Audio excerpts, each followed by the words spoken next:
So some people are funny about microwaving milk for their goats, and I'm not, and a lot of people, I think the problem is that they just don't stir it or mix it or something, so really it's fine. You just want to make sure it's not too hot. So if it's a little too hot, so I'm going to add a little bit of cold stuff, and it should be perfectly fine. You just guesstimate the temperature, like on your wrist, like a baby, or? I just stick my finger in it. Yeah. Yeah. And I mean, they'll have room temp stuff too, like, I just have a free choice bucket out there, so that's good, that they can feed all the time. A lot of bottle babies like don't get fed enough, and so there's this kind of stigma starting to happen with bottle babies where people are saying they're not as hardy or not as healthy, and the reason why is because they're not getting fed enough. So as long as they're getting fed enough, it's not an issue. How often do you have to feed them? In the beginning, you're supposed to feed them like 5 or 6 times a day.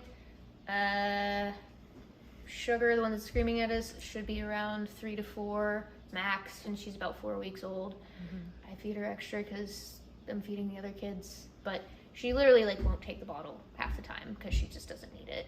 At this point, they're nibbling on grain, they're nibbling on hay, they're drinking water. They're kind of starting that process of being like Weaned. At 4 weeks? Yeah. They wean fully at about 2 months, so they're like halfway. But these are called Pritchard Nipples, and they come with the tip fully sealed. You have to cut the tip. Some people will slice it so that the milk doesn't flow like for little babies, but I find that they don't really like that, so I just cut the end off like normal people do. Come here. Come on. Yep. Yep. Easy peasy. No. I know you love goat milk too. Everybody does around here. So spoiled. They get all the leftover milk. Like if somebody steps in the milk bucket. And it's not really fit for anybody else, the puppies get it. Which they're definitely happy when that happens. So, will Sugar drink that whole bottle? No, but I have more babies in the shed, so, you know, it's just easier for me to fill up one. And then I kind of try and pay attention to how much she drinks. Just because, you know, you do kind of want to track it, but the easiest way to tell is their little bellies will get nice and full. And there are charts where you can measure how much they're drinking, and I don't do that. I just let them drink until they're full, and they're not that stupid. Goats are pretty stupid, but they're not that stupid. They're not gonna like drink so much milk that they die. If you're not feeding them often enough and you overfeed them, that is a problem. But again, that goes back to people not feeding them enough. So you just need to feed them more frequently. Right. And I mean, you're basically retraining the way that they eat entirely when you're putting them on the bottle, because they're used to free choice whenever they want it on mom. But now you're limiting when they can have it. So, you know, if you're not giving it to them enough, then they may gorge themselves. I mean, that just does make sense. So how many bottle babies do you have?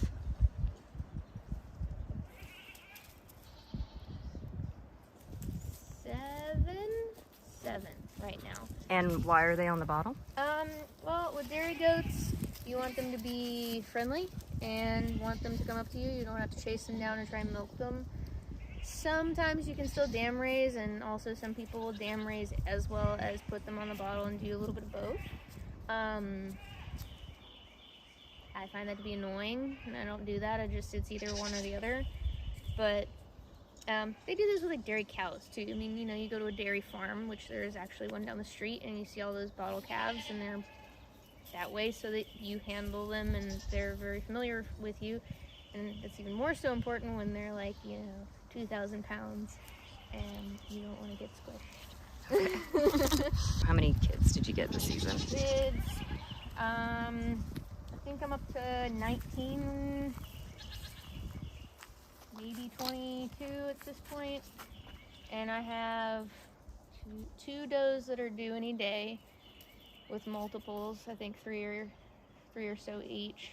And then I've got another doe that's due with twins in June. So we're full. We're full. Yep. Now, how do you know that she's going to have twins? Do you just feel? Did you get an ultrasound? I got ultrasounds done on these girls just because they, excuse you, were my first set. And so I just kind of wanted to know what I expect. And that kind of does help a lot when you're having doe's kid and you're not sure if there's another baby retained. Like this doe right here, this is Serena.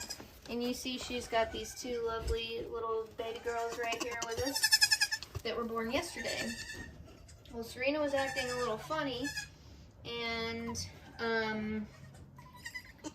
remember my ultrasound results said 2, maybe 3 kids. Well, we weren't really sure, and finally she was acting weird enough that I decided that I needed to check. Turns out she had a kid folded coming back first through her birthing canal, which means it can't come out. So I had to go in with my hand and move the kid and pull it to pull the entire kid out. Unfortunately, by the time I made that decision, the kid had passed away. But it was a really good learning experience because I knew that there was something wrong with my doe, but I wanted to give her a little bit more time. But time is of the essence when they're kidding. If you don't do something quickly, they will pass away. So, lesson learned, and now I know. And a note on boys, a lot of people will not wether their goats, which annoys me to death. Can you explain weathering for the camera, please? Sure. So you wether goats, meaning that you're castrating those males. And not only do you do yourself a disservice by flooding the market with too many boys when you sell everything intact, you're also really not like worrying about the production of quality of goats that you're putting out. So, you know, if you're putting any buck on the market as opposed to your best bucks on the market, if they produce crummy offspring or they don't look so good themselves, you're not really like taking pride in your breeding, in my opinion. If you really care, you're gonna send the best of the best out.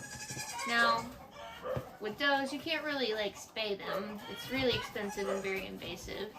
So that's why that's kind of a moot point. But in my opinion, I just really don't think that sending tons of bucks does anybody any favors.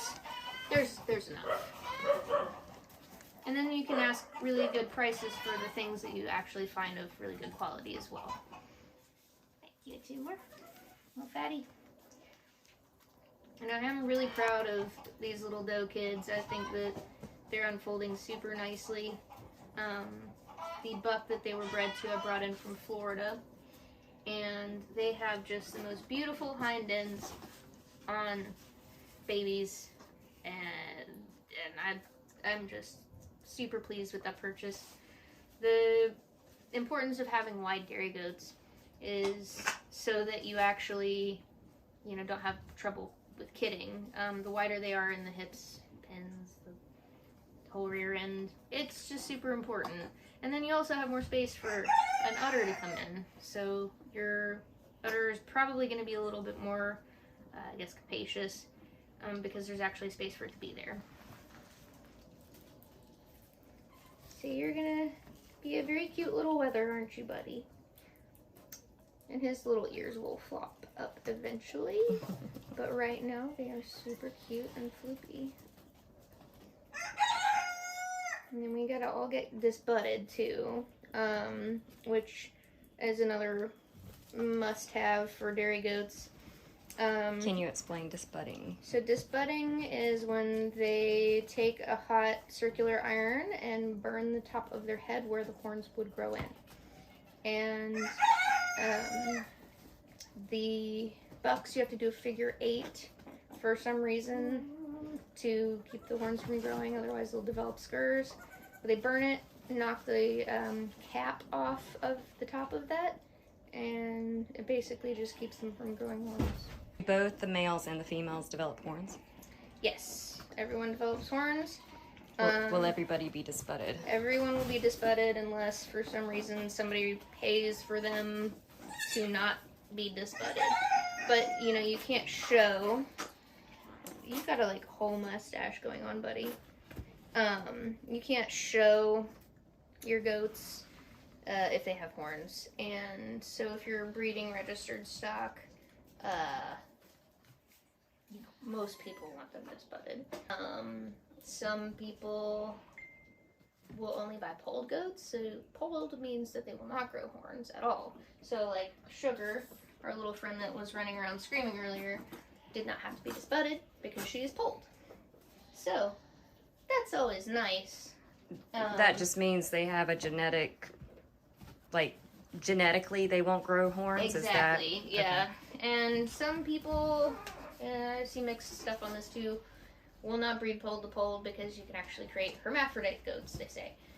Now, I've read different articles saying that's not true, but why risk it?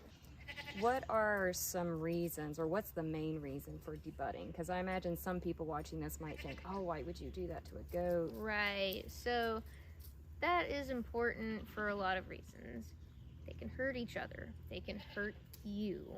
They can hurt other people, and then that becomes a liability.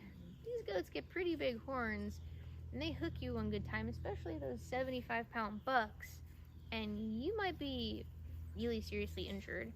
That's why the AGDA Association, the American Dairy Goat Association, requires you to have those disbudded goats for showing, because it's just a safety concern. Got it. You know, you can imagine they can still hurt you pretty easily. If one of those bucks decides to headbutt you, that's still going to leave a pretty significant bruise. Mm-hmm. But if he hooks you with a horn, you could end up... You could rip your leg. Bleeding profusely, and nobody needs that. Yeah, that would be really, really bad. Absolutely. And especially if you have any kids that might be coming around and want to pet the goats. Right. Those horns can be extremely, well, deadly to a child. Correct. So I don't particularly care to have them. You know, it's everybody's preference, but I personally, especially with those big guys out there, the big boys, it's just a safety issue. Okay, that makes sense. Absolutely. So I do notice that you have a few dogs here. Yes. What is their purpose? Are they just pets, or do they do something else? Right. So our dogs, well, we have 2 useless dogs, but that's beside the point. They're rescues and really great at doing nothing. We have 3 Central Asian Shepherds, 2 of which are young pups, and we have a 1-year-old Central Asian Shepherd. We just really like this breed in particular because they don't unnecessarily bark. I've found that when they bark, there's something specifically wrong, and I need to go check it out. Even as puppies, this instinct comes really naturally to them. For example, my pigs got out the other night, and they were wandering around the farmyard, and my puppy was going crazy, and I was ready to be mad at her for barking at nothing, and I come out, and here's my piglets just standing in the lawn. So we have to go put the piglets up, of course, but she did her job really well, and that's even, you know, at like 2 months of age, or 3 months of age, I think at this point. They're super smart. But they keep the predators away. We have very high predator load here. Like, I could probably hit coyotes with a rock sometimes. They are very close, and I wouldn't ever run my goats without dogs ever again. They just make me feel so much more comfortable and safe with just the fact that they're not going to be coyote poop. Yeah. So they are really important to us. Some people use other things, but I don't particularly. I hear donkeys are useful. Yeah, like I hear people use donkeys, or I don't like anything I can't train. I mean, you can train a donkey to do things like ride it, but you can't train your donkey to protect your goats. Yeah. The donkey is going to protect himself, and I'm sure that there are great donkeys that protect livestock, but at the end of the day, I have a really good working relationship with my puppies and my dogs, and they know exactly what I mean when I say it, and I can train them specifically to do their job, which Doesn't take a lot considering they already are pretty good at it. But, you know, some fine tuning, like not chasing my stock when they're young. Very important stuff. You can't exactly tell your donkey to quit chasing your goats. Yeah. They probably won't listen even though they have those big old ears. Yeah, that makes sense. Definitely. And the dogs stay out with the herd the whole time, right? 24/7 unless there's an injury. We brought our 1-year-old in to have a wound heal up. It was miserable. We had him on like trazodone, trying to keep him calm so this wound would heal. And he just wanted to go back out with his goats. He misses his animals when he's not with them. They bond deeply with their animals. And while they really need human attention, and I do give it to them daily, at the end of the day, they want to be with their herd. They want to be with their herd. Absolutely. And that's great. So it's just in their blood to be with their herd, protect the herd, absolutely, protect you. Exactly. Yeah. Yeah, they do protect us as well. I mean, they're definitely very interested in making sure that, you know, I know someone's here. Yeah. That's good. It's important. It is very important. Well, Becca, thank you so much. That was a world of information. But yeah, we'll definitely probably come back for the trimmings and everything. Absolutely. And to see how the baby goats are progressing. Of course, yes. All of that. So thank you again. You're welcome. I appreciate you being on Honeysuckle Homestead Retreat. And we'll see you next time. Thank you. All right, great. Bye. Bye, everybody.